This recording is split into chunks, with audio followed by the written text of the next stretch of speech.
सातपूर परिसरातील अशोकनगर या भागात असलेली एकमेव हिंदी शाळा म्हणजे श्यामलाल गुप्ता विद्यालय. या शाळेत परिसरातील हजारो विद्यार्थी शिक्षण घेत असतात. सध्या या विद्यालयात प्रवेश प्रक्रिया चालू असल्याने त्या शाळेत प्रवेश घेण्यासाठी आलेल्या पालकांचे 2 मुले महानगरपालिका शाळा सातपूर नाशिक येथे मराठी माध्यमात इयत्ता 7वी मध्ये शिकत होते. परंतु तक्रारदार हे मूळचे बिहार येथील राहणारे असून हिंदी भाषिक आहेत.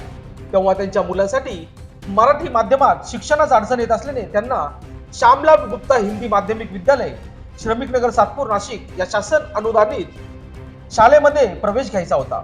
त्यासाठी त्यांनी 29/4/2024 रोजी शाळेतील मुख्याध्यापक मिश्रा व उपशिक्षक पांडे यांना भेटून प्रवेश देण्याबाबत विनंती केली असता मुख्याध्यापक मिश्रा व उपशिक्षक पांडे यांनी तक्रारदारांच्या 2 मुलांसाठी प्रत्येकी 8,000 रुपये अशी 16,000 रुपयांची इमारत निधीच्या नावाखाली लाचेची मागणी केली होती व त्याची कोणतीही पावती मिळणार नसल्याचेही सांगण्यात आले होते.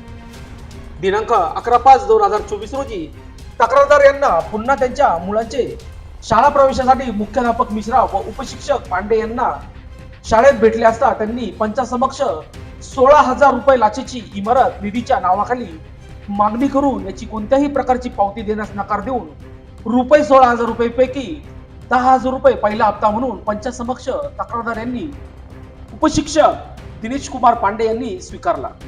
या प्रकरणी लाचलुचपत प्रतिबंधक विभागाच्या अधिकाऱ्यांनी आरोपी मुख्याध्यापक व उपशिक्षक यांना रंगे हात पकडून गुन्हा दाखल करण्यात आला आहे. सदरची कारवाई पोलीस अधीक्षक नाशिक परिक्षेत्र शर्मिष्ठा घारगे वावलकर, माधव रेड्डी अपर पोलीस अधीक्षक, नरेंद्र पवार उप अधीक्षक यांच्या मार्गदर्शनाखाली सापळा अधिकारी विश्वजित जाधव, प्रणय इंगळे, सुनील पवार, सचिन गोसावी, दीपक पवार यांनी ही कामगिरी यशस्वीरित्या पार पाडली आहे.